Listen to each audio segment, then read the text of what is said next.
I'm Marion, and I chose the military. I just saw how I was able to have a great life with my family, and I just wanted to carry that tradition. It's a Veterans Arts Initiative.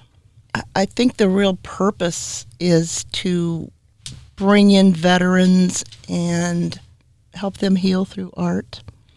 I was involved in the Doodle to Fine Art project that CCAD did, and that was really rewarding. And that led into the Arts Council. I've taken everything from stone carving to kintsugi. There's poetry writing. I'm involved in the film festival coming up. I'll help it with the design of that.